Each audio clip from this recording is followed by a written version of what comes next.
Good morning. প্রত্যেক দিনের মতো এক নতুন সকাল, নতুন দিন, নতুন আশা, নতুন স্বপ্ন নিয়ে চলতে শুরু করলাম। এই যে একটা নতুন স্বপ্ন দেখা বলতে এই অগোছালো যা কিছু হয়ে রয়েছে, একটাই আশা, হ্যাঁ সব ঠিক হয়ে যাবে, সব ঠিক হয়ে যাবে, সব ঠিক হয়ে যাবে। এইভাবে জানো তো প্রত্যেকটা সকালে একটা নতুন আশায় চোখটা খুলি আর একটা নতুন দিক মানে নিজেকে মনে করে এগিয়ে নিয়ে যায়। জানি না কত দূর হবে বা কত দূর কী হতে চলেছে ঠিক জানা নেই। প্রত্যেকের জীবনটাই কিন্তু এমন, তারা কিন্তু নতুন সকালে নতুন দিনে নতুনভাবে একটা বাঁচার আশায় এগিয়ে যায়। তো মেঘলা আচ্ছন্ন দিন, না সকাল থেকে ছিল না, সকাল থেকে বেশ রোদ্দুর ছিল, গরম তো আছেই, বর্ষার বৃষ্টি গরম যায় না, গরম থাকে কিন্তু এমন গরম বাপরে বাপ, সে আগের মতো গরম। তো ঝাড় ঝেঁটা দিয়ে এই জাস্ট তোমাদেরকে শো করলাম আর কি, সামনে দেখালাম যে হ্যাঁ এগুলো এগুলো হয়েছে। আশা করি সব কিছু বুঝে গেছো, কী হয়েছে কী বাকি রয়েছিল সবই বুঝে গেছো। বৃষ্টি যখন আসছে, যখন এমন একটা ঝড়ো হাওয়া দিচ্ছে, প্লাস্টিকটা দিয়ে দিতে হচ্ছে, আবার চলে যাচ্ছে প্লাস্টিকটা খুলতে, নাহলে বাতাস পাস হচ্ছে না, আর একটা আলাদাই ভাবসা গরম হয়ে থাকছে ঘর। আর আমার ঘরের লাট সাহেব এখন কিছুদিন ধরে ঘুমিয়েই থাকছে খাটের নিচে, না খাওয়ার জন্যে আসছে, ডাকলেও বেরাচ্ছে না। আগে তো খাটটা নাড়া দিলেও বেরিয়ে আসতো, এখন সেটাও বেরিয়ে আসছে না, ওর মর্জি মতো আসছে। তো যখন বেরোবে তখন আমি গেটটা খুলতে পারবো। তো বাসনগুলো মেজে নিই, রাত্রেবেলা বাসন মাজতে গেলাম, ওই যে যা হয়ে থাকে, যেটার জন্য আটকে যায় সেটার জন্যই হয়নি। রান্না কি করবে তাও ভেবে উঠতে পারছি না যে রান্নাটা কি করব। দেখা যাক, তেমনভাবে কোনো কিছুই নেই, শুধু মাংস রয়েছে। তো এখন মাংসটা কত দূর কী করা যায় সেটাই ভাবছি। কেন সেটা সামনে আসলে তোমরা জানতে পারবে যে আমি কথাটা কেন বলতে চাইলাম, মানে কেন বলছি আমি, যে কি থেকে কি করতে চাইলেও কিছু করা হবে না, বা করতে চাইলেও হবে না, কেন সবই বুঝতে পারবে আর সামনে এসে বলছি। কেন একই জিনিস বারবার দু রকম ভালো লাগে না, তাই না? তো দেখা যাক কবে সমস্ত কিছু ঠিকঠাকভাবে এগিয়ে যায়। জানি না থেকে থেকে কি হয়, থেকে থেকে ঠিকঠাক যায়, আবার থেকে থেকে কি যে হয়। মনে হয় যেমন নতুন যেমন শুরু করলে মানে কেউ পাশে থাকে না, কেউ দেখতে চায় না, কেউ পছন্দ করে না, থেকে থেকে মানে আবার এই সেই জিনিসটাই না ঘুরে আসে দেখছি। জানি না কেন হয় এটা। থেকে থেকে যতটুকুই দেখো হয়, তোমরা যতটুকুই দেখো না কেন, সেটাই আমার কাছে অনেক বড় পাওনা। তো প্রথম যখন খুলি বুঝতেই পারছো, কোনো রকম কোনো কিছুই ফ্যামিলিতে কেউ জয়েন হয় না। আস্তে আস্তে হয়, আবার কি হয়, একবারে শূন্যতায় নেমে যায়, আবার কি আবার হচ্ছে, আবার আমি জানি না এই জিনিসটা কেন হচ্ছে, জানি না। আমি সবারই দেখি, যারাও নতুন তাদেরও দেখি, কারণ অনেক কিছু শেখার থাকে। এমন নয় যে শুধু আমি সব জানি, আমি সবাইকে সব কিছু বলতে পারবো, আমি সবাইকে সব কিছু জানাতে পারবো, এমন নয়। জানার শেষ নেই, শিক্ষারও শেষ নেই। একটা ছোট মানুষের কাছ থেকে একজন বড় মানুষ অনেক কিছু শিখতে পারে, আবার বড়দের কাছ থেকে ছোটরা তো অবশ্যই শিখবে, কেন তাদের দেখেই তো একটা ছোট বাচ্চা বলতে শিখে, সামনে এগিয়ে যেতে শেখে, লেখাপড়া শেখে, তাই না? তো শিক্ষার কোনো শেষ হয় না। ফোনের চার্জ এতটাই নেমে যাচ্ছে, কি বলবো, ফোন ব্যবহার করলেও নামছে, না ব্যবহার করলেও নামছে। আর এখন আমি মুসুরির ডাল বসিয়ে দিয়েছি, আর মাংসটা ধুয়ে ডিম আর সামান্য পরিমাণে মশলা দিয়ে মাখিয়ে রেখেছি। লবণ নেই, আর আমার কাছে টাকাও নেই আমি লবণ আনতে যেতে পারবো, কিন্তু হ্যাঁ নিচে আমাকে একবার যেতে হবে, নোংরা ফেলার আছে, নোংরাটা ফেলে জলটা বলে আসতে হবে, জল নেই। আর এখন ভাত মানে ট্যাঙ্কির জলে বসিয়ে দেবো, না ভাবছি যে একবার দোকানে যাই, যদি জল পেয়ে যায়, যদি এখন দিয়ে যায় তাহলে মানে ভাত হয়ে যাবে, আমি বুঝতে পারছি না। তো ভাবছি যে মুসুর ডালটা সেদ্ধ বসিয়ে দিই, মুসুর ডালটা সেদ্ধ বসিয়ে এখন একটু ভাজা করছি, দেখাচ্ছি, স্নানে চলে যাই তাহলে হয়ে যাবে। তো এখন ওটাই একটু তনমনো হয়ে আছি যে তাড়াতাড়ি ঝটপট করে স্নান করে জলটার কথা বলি, যদি একটা অন্তত দিয়ে যেতে পারে তাহলে ভাতটা হবে, নাহলে এই ট্যাঙ্কির জলে ভাত হবে কি বলো তো, ডাট হয়ে যাবে, আর এত হলুদ হয়ে থাকবে, ভাতও পারবে না, খেতেও ভালো লাগবে না। রুটি করবো তো রুটি করতে আর ইচ্ছা করছে না, মানে রুটি করলে খাবো কি দিয়ে, আলুও নেই, কোনো সবজিও নেই যে কিছু একটা করবো, শুধু করলা পড়ে আছে, করলা আর খেতে ভালো লাগছে না। আর চলো আগে ব্যাক ক্যামেরা করে দেখাই। রসুন পেঁয়াজ দিয়ে আগে হালকা করে তেলে ভেজে নিচ্ছি।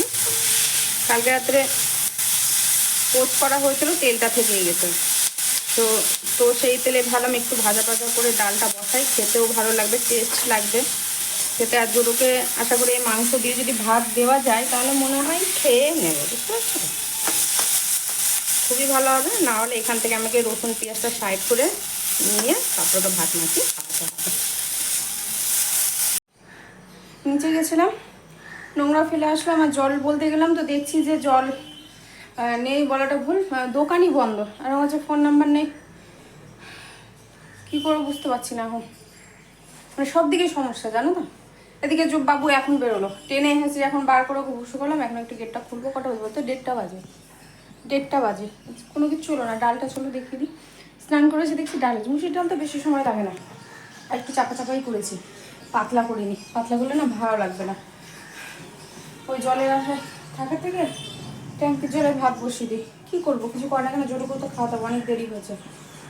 এখন 1:30 বাজে, ছাতু খাবো, বুঝতে পারছি না। প্রচণ্ড খিদেও পেয়েছে, মানে কথা আসছে না মুখে, কি বলবো তোমাদের সামনে। তো দেখছি, অবশ্যই জানতে পারবে, দেখতে থাকো। ভাত বসিয়ে দিলাম ট্যাঙ্কির জলেই, কিছু করার নেই, বেশি জল নেই, এই যে জল। তো ধরো যে যদি রাতে জল দিয়ে যায় তাহলে রাত অবধি আমাকে টানতে হবে, আর ফ্রিজেও জল নেই একটুকু। এই যে ডালটা দেখিয়েছি, কি জানি মনে করতে পারছি না, মাথার মধ্যে যা চলছে অত কিছু মনে থাকে বলো তো। মাংসটা ভেজে নিই, প্রেশার কুকারেই বসিয়ে দিলাম, জানি না আজকেও যদি ভাত নরম হয় তো নরম হবে, কিছু করার নেই।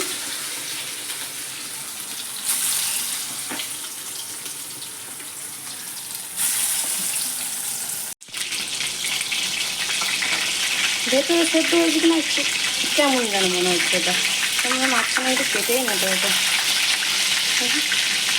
যে ভাজা সম্পূর্ণ হয়ে গেছে, আর একটু পেঁয়াজ কুচিয়ে রেখেছি, এটা ভাত দিয়ে খাবো। কাঁচা পেঁয়াজ আমার মতো কে কে পছন্দ করে একটু জানিও। এটা ভাজা হয়নি যে বোঝাই যাচ্ছে, এই সাইডটা ভাজা হয়নি। গ্যাস বন্ধ করা হয়ে গেছে, ভাতের আচ্ছা ছুটি নেমে গেছে, এখন দেখি ভাতটা কেমন আছে। যাক আজকে ভাতটা সাকসেস হয়েছে, তাও একটু নরম নরম লাগছে, দেখি আলগা করে রাখি, যদি টেনে যায় আর একটু তাহলে টানবে। দেখো সত্যি আজকে ভাতটা ভালো হয়েছে, টান ঝাটকে জলে। আর এটা যে একটু হলুদও দিয়েছি না, একটু তেল দিয়েছিলাম, মানে সর্ষের তেল দিয়েছিলাম, যে প্রেশারে ভাতের মধ্যে না একটা আঠা আঠা ভাব থাকে, তো এই আঠা আঠা ভাব হবে না, একটু আরেকটু জলটা কম দিতে হতো। এটাও হয়ে গেছে, আর দেরি করবো না, জোরোতে দেই, আগে দেখি পণ্ডিত কী করে, তারপরে অবস্থা বুঝে ব্যবস্থা করা যাবে। নতুনত্ব কী শেয়ার করি বলো তো তোমাদের সাথে, তোমাদের কাছ থেকে আমি জানতে চাইছি নতুনত্ব কী শেয়ার করবো, তাহলে সেইভাবেই হয়তো দেবো। এই কদিন আবার ঘরের কাজ দেখানো হলো, এটা দিয়ে তো শুরু করেছিলাম আর কি। আর বাকিদের যাদের কাছ থেকে আমি এইভাবে যে এগিয়ে এসেছি, বাকি তাদের কাছ থেকেই আমি এসেছি। তারা যদি পারে তাহলে আমি কেন পারবো না, আমি তো অবশ্যই পারবো, এইভাবেই এগিয়ে এসেছি। তো তোমরা কিন্তু অবশ্যই পাশে থেকো, একটাই কথা বলবো, ভালোবাসাটা অবশ্যই অবশ্যই জরুরি। জানি একটু সময় লাগবে, যেটা আমি বুঝতে পারছি, এখনো পর্যন্ত হয়তো তোমাদের মতো আমি এগিয়ে যেতে পারিনি, কিন্তু বিশ্বাস যে হ্যাঁ, লড়াই করলে সব জিনিসই সাকসেস পাওয়া যায়।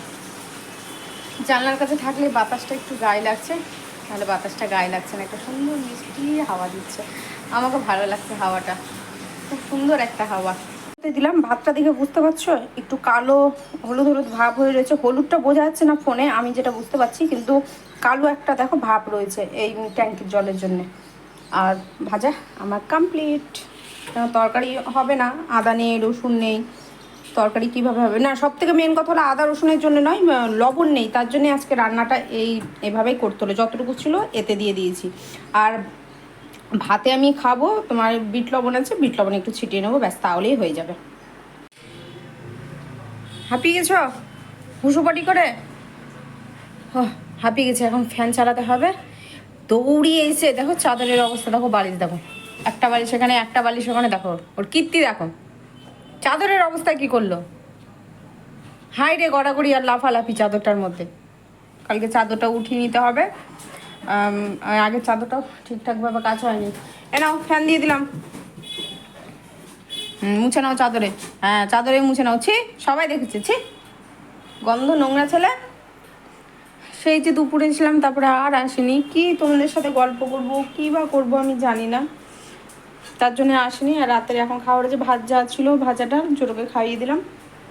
আর এখন গোলা রুটি করবো। 2টো ডিম দিয়েছি, আটা, চিনি আর বিট নুন দিয়েছি, লবণ নেই তো বিট নুন দিয়েছি। পেঁয়াজ দিলাম না ইচ্ছা করে, যে যখন খাবো তখন কাঁচা পেঁয়াজ খাবো, তার জন্য। বাই চান্স যদি জোরও খাই তো আবার পেঁয়াজ ছাড়িয়ে ছাড়িয়ে দিতে না প্রচণ্ড অসুবিধা হয়ে যাবে, তাই ভাবলাম যে শুধু প্লেনই করি, অসুবিধা নেই। গা ধুয়ে আসলাম। প্রথমে ভাবলাম যে রুটিটা আগে করে নিই, রুটি তো নয়, গোলার রুটিটা করে নিই, দিয়ে গা ধুয়ে এসে আরাম করে একটু বসবো। তো হলো না, যাই হোক গা ধুয়ে একবারে চলে আসলাম। টুনটুনি বেঁধে নিয়েছি। কারা কারা রাতে আমার মতো টুনটুনি বাঁধো একটু জানিও। আগে তো 2টো ফিতে দিয়ে চুল বাঁধতাম একদম টেনে, এদিকে ফুল থাকতো ওইদিকে ফুল থাকতো।